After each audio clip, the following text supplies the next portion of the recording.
Shakena Burnett et Turkesha Wallace.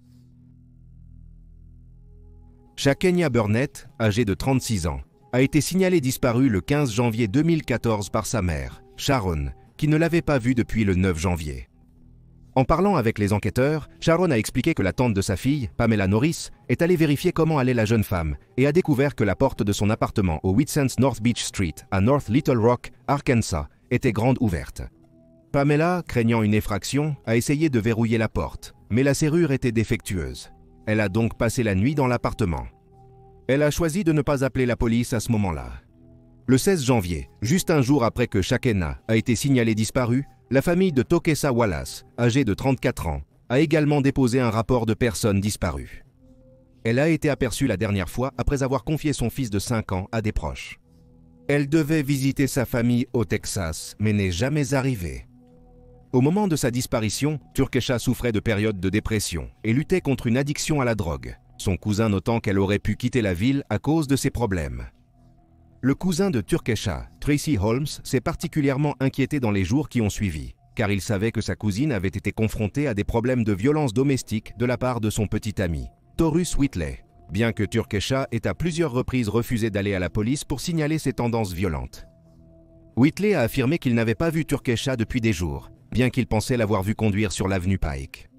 Il a aussi affirmé qu'il ne pensait pas qu'elle partirait sans prévenir ses enfants ou sa famille.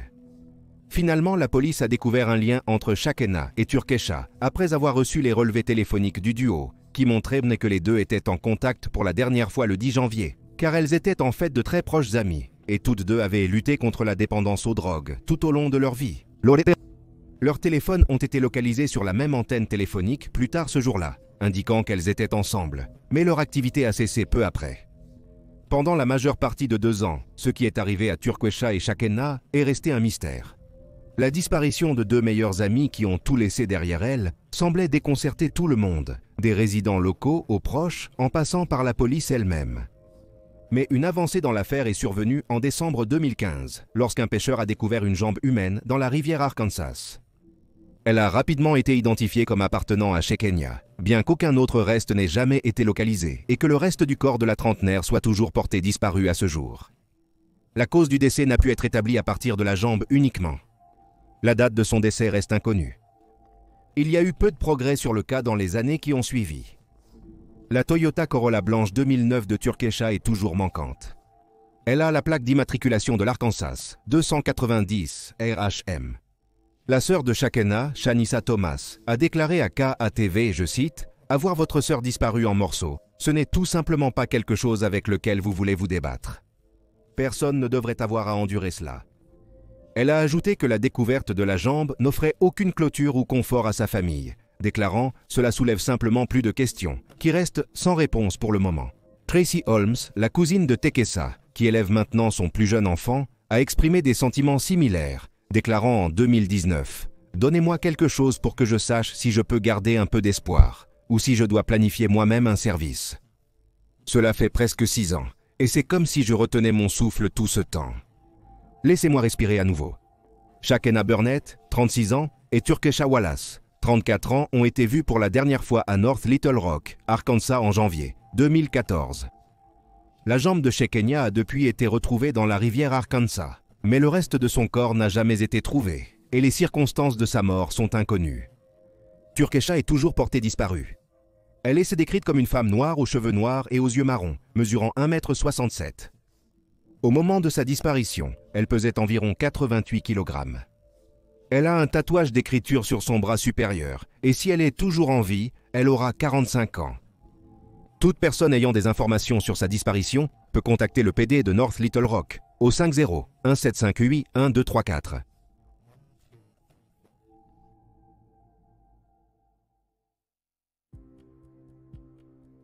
Tamara Kipnis.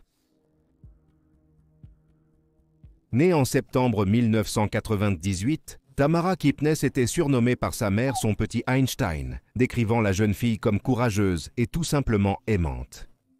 Tamara avait une sœur jumelle nommée Tanis et 5 autres frères et sœurs, 2 plus âgés, 3 plus jeunes.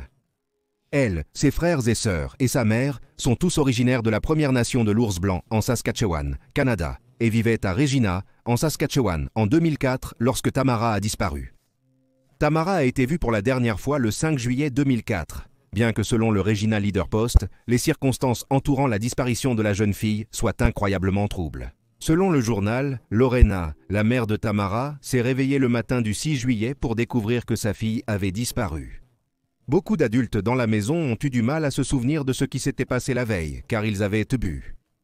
Apparemment, Lorena et son partenaire, le beau-père de Tamara, Dean McCarter, avaient eu un désaccord le soir du 5 juillet.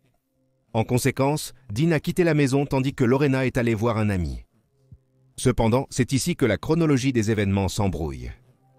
Selon le Leader Post, bien que le couple soit parti, les enfants n'étaient nés pas seuls. Russell Shipskin, leur ami commun resté avec la famille, a surveillé les enfants pendant la majeure partie de la nuit avant de s'évanouir. Mais plusieurs articles de Canadian Broadcasting Corporation notent que Russell a en fait quitté la maison avec Dean, laissant Summer, l'enfant le plus âgé de la maison à 10 ans, en charge après que les 3 adultes soient partis. Selon le Leader Post, Russell est apparu vers 3 heures du matin. Il s'est évanoui, puis est allé fumer dehors où il a rencontré Dean, qui a commencé à l'attaquer. Russell a vérifié les enfants par la suite, notant que Tamara dormait sur le canapé. Il est ensuite allé à l'hôpital soigner ses blessures. Dean sera plus tard accusé d'agression sur Russell et prétendra que la bagarre a commencé parce que Russell lui a jeté un joint de marijuana. Cependant, la Canadian Broadcasting Corporation note que Russell est rentré chez lui pour préparer quelque chose à manger vers minuit. Il a vérifié que les enfants dormaient dans le salon. Puis quelques heures plus tard, vers 3 heures du matin, l'altercation avec Dean a eu lieu. Russell s'est ensuite rendu à l'hôpital pendant que Dean allait chez sa tante. Bien qu'elle habitait à proximité, il a déclaré qu'il lui avait fallu plus de 2 heures pour y arriver, car il ne cessait de s'évanouir en chemin. Lorena est finalement rentrée chez elle, bien que l'heure exacte à laquelle elle l'a fait ne soit pas claire. Trouvant la maison fermée à clé, elle s'est introduite par une fenêtre et s'est endormie sur le canapé. Au réveil le lendemain matin, Tamara n'était plus là. La police a mentionné la période entre 2h30 et 8h du matin, comme de terribles lacunes, et a noté qu'il a été difficile de reconstituer une histoire cohérente des événements en utilisant les mauvais souvenirs des adultes. En parlant avec le deuxième enfant le plus âgé, Rain, les enquêteurs ont appris que Tamara s'est levée tôt le matin du 6 juillet. On a constaté son absence que lorsqu'elle n'est pas descendue pour le petit déjeuner vers 9h du matin. Ils ont ensuite commencé à fouiller la maison et les environs, et à contacter des amis et de la famille. Mais il n'y avait aucun signe de la petite fille de 5 ans et elle a été signalée disparue juste après midi. La disparition de Tamara a fait les gros titres dans tout le pays et la recherche de sa trace est la plus grande jamais menée dans l'histoire de Regina. La police a mené des enquêtes de porte à porte, affiché des flyers, réalisé des heures et des heures d'entretien et passé au crible près de 2000 conseils. Et pourtant, ils n'ont pas pu déterminer ce qui était arrivé à Tamara. Il n'y avait aucun signe de lutte à l'intérieur de la maison, ni aucune preuve d'effraction. 2 semaines après la disparition de Tamara, Dean a été accusé de l'agression sur Russell Shipskin. 2 jours plus tard, le 21 juillet, les frères et sœurs de Tamara ont été retirés de la garde de leur mère par les services de protection de l'enfance. Ils ne lui ont jamais été restitués définitivement. Lorena a ensuite eu 3 autres enfants, mais eux aussi ont été retirés du domicile. Selon tous les comptes, Lorena et Dean ont eu des problèmes avec l'agence dans le passé, avec plus de 50 rapports faits sur la négligence des enfants depuis 1993, lorsque Summer, l'aîné, est né. Les plaintes allaient de l'alcoolisme de Lorena aux violences domestiques et à la violence de Dean, en passant par la maltraitance des enfants dans leur ensemble. Juste 2 semaines avant la disparition de Tamara, Dean avait été libéré de prison après une violente agression sur Lorena. Tia Fro, une enquêtrice sur les affaires non résolues du service de police de Regina, a déclaré aux médias que l'enquête sur la disparition de Tamara les avait menés à travers tout le pays. Elle a noté que bien que le temps puisse nuire à une affaire via beaucoup de témoins, il peut aussi aider car certaines personnes qui n'auraient peut-être pas témoigné auparavant peuvent être plus disposées à le faire si leurs circonstances changent. Il est à noter que le cas de Tamara n'est qu'un parmi de nombreux non résolus dans la région de la Saskatchewan. Un rapport de 2022 de Canada's Missing a observé que la province a le plus grand nombre de rapports d'enfants et de jeunes disparus par habitant, avec 398 pour 100 000 personnes. La grande majorité de celles qui disparaissent de Regina sont des femmes noires, indigènes et d'autres femmes de couleur. Il n'y a eu aucune percée dans l'affaire de Tamara dans les 20 ans depuis sa disparition, mais la famille a continué à être frappée par la tragédie. En mai 2019, Lorena est décédée à l'âge de 49 ans. Sa vie a continué à être tumultueuse après la disparition de Tamara, alors qu'elle luttait contre l'abus de drogues et d'alcool, et a finalement eu recours au travail du sexe pour subvenir à ses besoins. Elle et Dean sont restés ensemble par intermittence jusqu'à la mort de ce dernier. Quelques semaines après sa mort, son aîné, Summer, a disparu, mais a été retrouvé saine et sauve quelques jours plus tard. En septembre 2023, l'un des frères de Tamara, Cole, a été assassiné. Le coupable a été arrêté et inculpé peu de temps après. Russell Sheepskin est également décédé depuis. Tamara Kipnes, 5 ans, a été vue pour la dernière fois la nuit du 5 juillet 2004 à Regina, Saskatchewan. Elle est décrite comme une femme autochtone, aux cheveux bruns, aux yeux bruns et au teint foncé. Au moment de sa disparition, elle mesurait environ 1,5 m et pesait environ 16 kg. Une récompense de 50 000 $ est offerte pour toute information permettant de localiser Tamara ou d'obtenir une condamnation dans cette affaire. Si vous avez des informations concernant sa disparition, vous pouvez appeler le service de police de Regina au 306 777 6500 ou Crime Stoppers au 1 800 222 8477.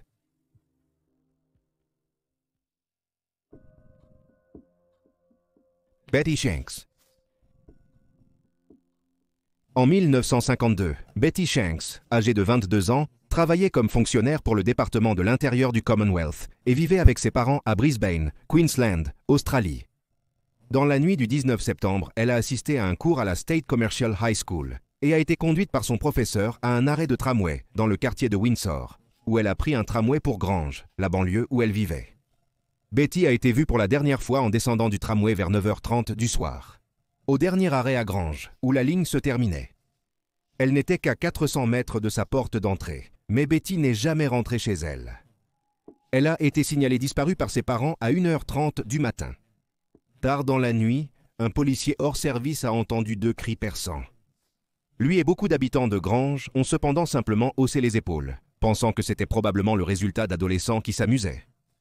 Mais tôt le lendemain matin, les habitants ont fait une découverte macabre lorsqu'ils ont trouvé le corps de Betty allongé dans le jardin d'un voisin, à l'angle des rues Carberry et Thomas. Elle avait été sauvagement battue, souffrant d'une mâchoire fracturée et d'une joue lacérée, et avait même perdu une dent dans la lutte. Elle a ensuite été étranglée à mort, son ticket de tramway toujours en main. Il a été déterminé que le meurtre avait eu lieu dans une très courte fenêtre de temps de 12 minutes, entre 9h38 et 9h53. La scène horrifique a envoyé des ondes de choc à travers la communauté locale. À l'époque, Brisbane était considérée comme une ville relativement sûre, mais le meurtre de Betty a tout bouleversé. Le vol a été immédiatement écarté comme motif, car les bijoux et le sac à main de Betty étaient restés sur les lieux. Mais la police soupçonnait que la jeune femme de 22 ans avait été victime d'un délinquant sexuel, car sa culotte avait été enlevée et les bretelles de son soutien-gorge avaient été cassées. Bien que le médecin légiste n'ait trouvé aucune preuve d'agression sexuelle, cela n'a pas empêché les journaux de titrer que la jeune femme de 22 ans avait été tuée par un dangereux maniaque sexuel. À un moment donné, on a théorisé que l'agresseur s'était trompé de femme lorsque les autorités ont découvert qu'une réceptionniste de médecin local empruntait fréquemment le même itinéraire à la même heure, et ont suggéré qu'elle était la cible prévue car elle portait les clés du cabinet, qui contenait des médicaments. Cependant, ces théories n'ont pas mené à l'arrestation du meurtrier de Betty. Peu de preuves étaient disponibles sur les lieux. Cela était en partie dû au fait que la médecine légale n'était pas aussi sophistiquée en 1952 qu'elle ne l'est aujourd'hui, mais il semblait aussi qu'il n'y avait pas vraiment beaucoup d'éléments sur lesquels se baser. Les enquêteurs ont trouvé des empreintes de mains ensanglantées sur le haut de la clôture, où Betty a été jetée dans le jardin. Mais aucune empreinte utilisable n'a été tirée de celle-ci, et tout ce que les détectives ont pu tirer de cette preuve, c'est que l'agresseur était quelqu'un de grand, avec de grandes mains. Des taches sombres de cirage de bottes avaient été laissées sur le corps de Betty par le coupable, mais cela n'a jamais été retracé. Peut-être l'indice le plus notable dans cette affaire était l'étrange mais unique empreinte pointillée laissée sur son front. Un ancien journaliste nommé Ken Blanche, qui était l'un des premiers reporters sur les lieux en 1952, a déclaré que le motif ressemblait à celui causé par une guêtre en toile militaire, le genre de vêtement porté sur le bas de la jambe et attaché sous la chaussure. Cela a mené à l'hypothèse que l'agresseur de Betty était un militaire. Une autre pièce étrange du puzzle est apparue lors de l'enquête en février 1953, lorsque le superviseur de Betty, John Ducey, a expliqué qu'elle avait reçu un mystérieux coup de téléphone d'un homme inconnu 2 jours avant sa mort. Le coup de téléphone l'aurait apparemment secouée et bouleversée, John ajoutant qu'elle n'était pas elle-même après avoir reçu cet appel. Des témoins ont également dit aux enquêteurs que la nuit du meurtre, un grand homme en costume marron a été vu marchant nerveusement autour du terminus de Tramway Grange, où Betty est descendue du tram. Il a été décrit comme mesurant 6 pieds de haut avec un visage rond et une bonne chevelure. Il était aussi bien vêtu, sans chapeau. De même, un chauffeur de taxi a rapporté qu'environ 47 minutes après l'arrêt de la montre de Betty, il a pris en charge un homme avec du sang sur le visage et les vêtements à moins de 2 miles de la scène du crime. Les enquêteurs pensèrent que c'était l'homme en costume marron, et bien qu'il ait été étiqueté comme suspect, il n'a jamais été identifié. Cependant, au moins un écrivain, Ted Durs, qui a écrit le livre « Je sais qui a tué Betty Shanks » en 2014, a suggéré que l'homme en costume marron était Eric Sterry, un serrurier local et ancien soldat. La fille de Sterry a dit 2 fois à la police que son père avait tué Betty pour avoir rejeté ses avances. Il se serait épris de la jeune femme de 22 ans après avoir changé les serrures de la maison de ses parents. La fille de Sterry a affirmé qu'elle l'avait vu brûler ses vêtements la nuit du meurtre, et la marque photographiée sur le front de Betty correspondait aux semelles de ses bottes en cuir. Il est à noter que Sterry était connu pour sa violence. Il avait également été diagnostiqué par 2 psychiatres comme un potentiel psychotique avec une hystérie d'anxiété. On a également découvert qu'il avait conservé une photo de Betty dans un album de famille pendant près de 50 ans, jusqu'à sa mort en 1997. Écrit au dos se trouvaient les mots « Betty Thompson Shanks, assassinée en 1952 ». En 2007, le Courrier Mail a rapporté que la police enquêtait sur un homme de 72 ans en lien avec l'affaire.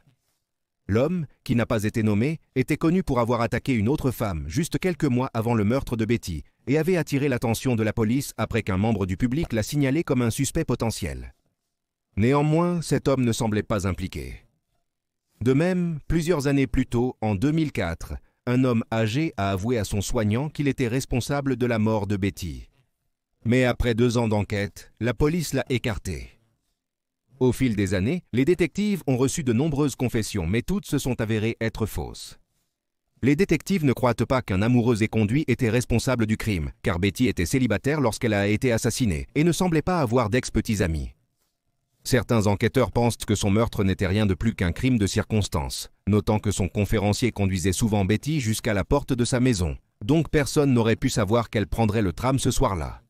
Les proches de Betty ont été dévastés par sa mort. Ils la décrivaient comme une femme heureuse, généreuse qui aimait son travail et allait au cinéma. D'après les récits, c'était une femme moderne, heureuse de vivre chez ses parents pendant qu'elle suivait des cours du soir et travaillait. Juste 4 mois avant d'être tuée, elle a gagné 3000 livres à la loterie Golden Casket, l'équivalent en obligations d'environ 250 000 $ australiens. Son énorme gain a vu son nom imprimé dans le journal et avec le nouvel afflux d'argent, elle a gâté ses parents en remboursant leur hypothèque et en achetant de nouveaux meubles. Le meurtre de Betty reste non résolu et une récompense de 50 000 reste pour des informations menant à l'arrestation et à la condamnation de la personne ou des personnes responsables du crime. Si vous avez des informations sur le meurtre de Betty, vous pouvez appeler Crime Stoppers au 1-800-333-0000. Et voilà les faits. Partagez vos théories et spéculations dans les commentaires ci-dessous. Et n'oubliez pas d'aimer cette vidéo et de vous abonner pour soutenir la chaîne. Merci d'avoir regardé, restez vigilants, restez en sécurité et je vous verrai la prochaine fois.